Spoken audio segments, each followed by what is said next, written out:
स्वागत है। आज हम एक ऐसे इंफ्रास्ट्रक्चर मावल का विश्लेषण करने वाले हैं जिसने लिटरली उत्तर प्रदेश के नक्शे को बदल कर रख दिया है। हम बात कर रहे हैं गंगा एक्सप्रेसवे की।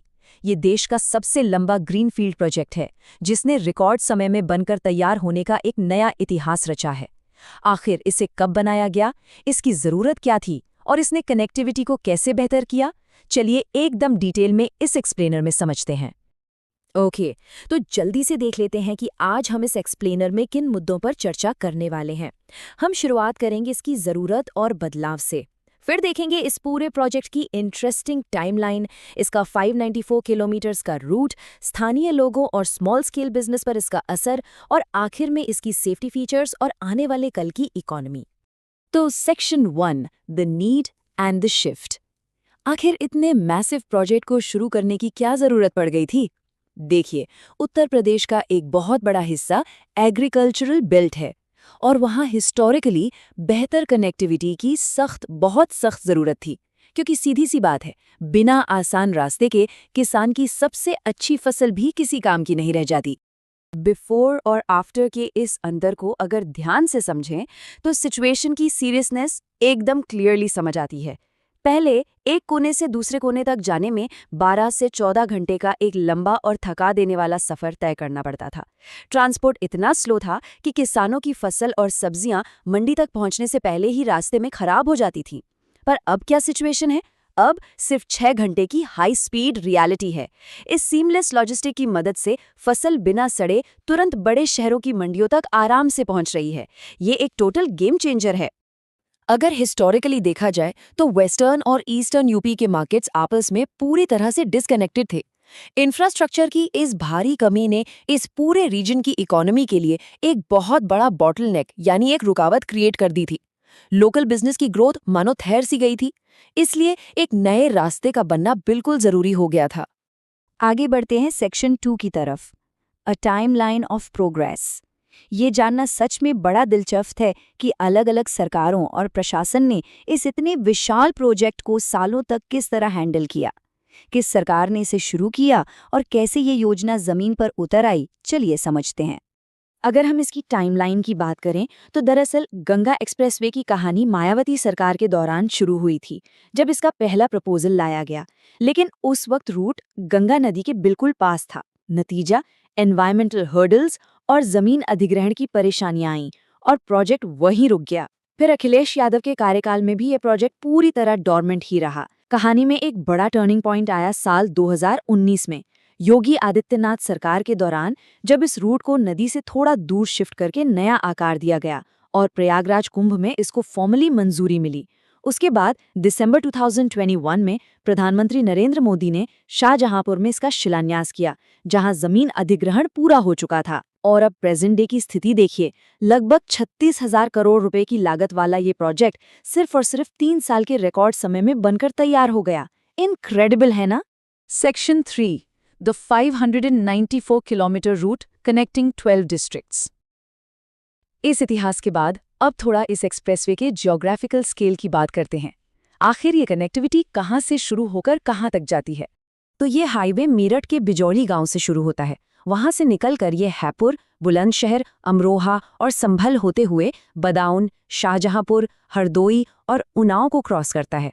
उसके आगे ये रायबरेली और प्रतापगढ़ पहुंचता है और आखिरकार प्रयागराज के जूदापुर दंदू पर समाप्त होता है। ये बेसिकली एक 6 लेन का हाईवे है जिसे 8 लेन तक एक्सपैंड किया जा सकता है। सोचकर देखिए, ये 12 जिलों और करीब 500 से ज्यादा गांवों को एक डायरेक्ट लिंक में जोड़ रहा है। और इन सब की कॉस्ट क्या आई?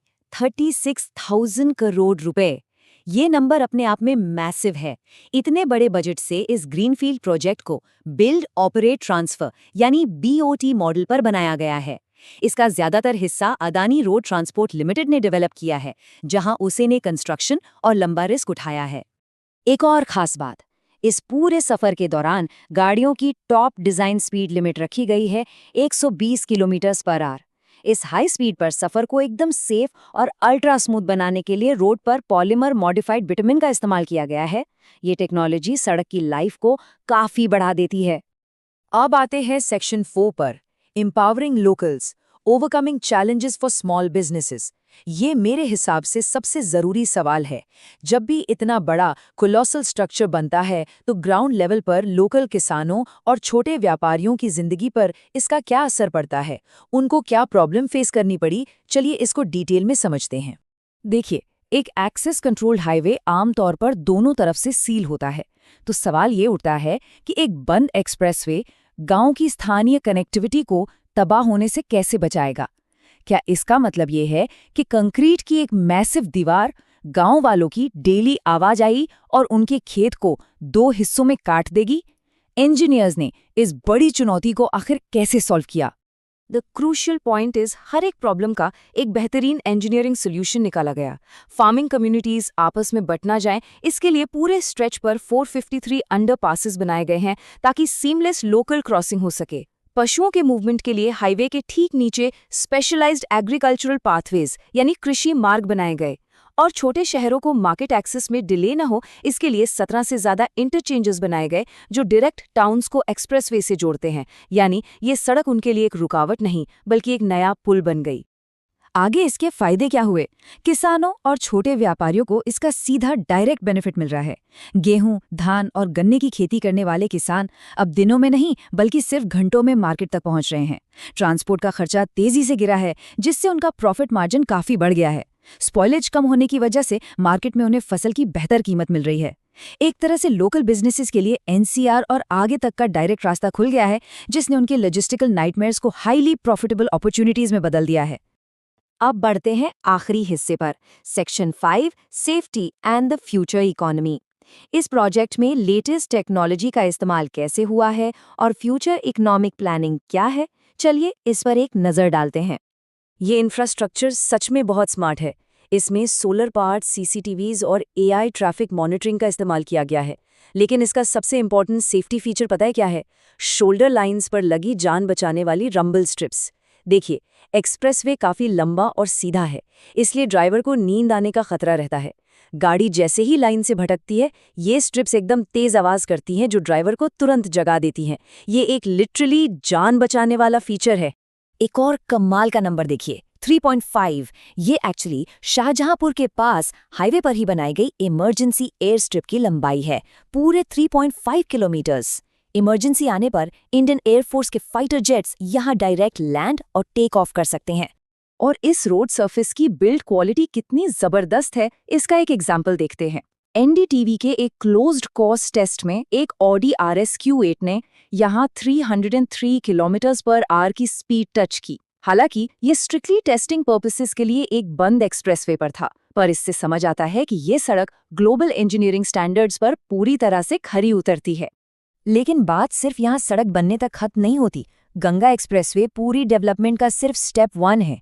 स्टेप 2 के रूप में इस हाईवे के आसपास 6500 एकड़ में 11 इंटीग्रेटेड मैन्युफैक्चरिंग और लॉजिस्टिक्स क्लस्टर्स डेवलप किए जा रहे हैं। और स्टेप 3 का टारगेट है इन क्लस्टर्स के जरिए आने वाले समय में करीब 47,000 करोड़ रुपए के इंडस्ट्रियल इन्वेस्टमेंट्स को अट्रैक्ट करना। यानी ये पूरा का पूरा एक आर्थिक कॉरिडोर बनने जा रहा है। राज्य सरकार का विजन यहाँ नहीं रुकता। उनका आगामी लक्ष्य है 2029 तक कुल मिलाकर 3,200 किलोमीटर्स का टोटल एक्सप्रेसवे नेटवर्क कंप्लीट करना। ये विजन उन्हें डेफिनेटली एशिया के सबसे बड़े रोड नेटवर्क वाले क्षेत्रों में शामिल कर देगा। तो इस चर्चा को हम एक आखिरी सवाल के साथ यहाँ पूरा करेंगे। जब इतने मैसिव स्केल पर एक नया इंफ्रास्ट्रक्चर बैकबोन तैयार हो जाएगा, तो सोचिए 2029 तक गंगा एक्सप्रेसवे जैसा प्रोजेक्ट पूरे भारत की ब्रॉड अर्थव्यवस्था को आखिर कितना बड़ा बूस्ट देगा। ये सच में विचार करने वाली बात है। इस पूरे विश्लेषण को देखने के लिए बहुत शुक्रिया। Keep exploring and keep learning.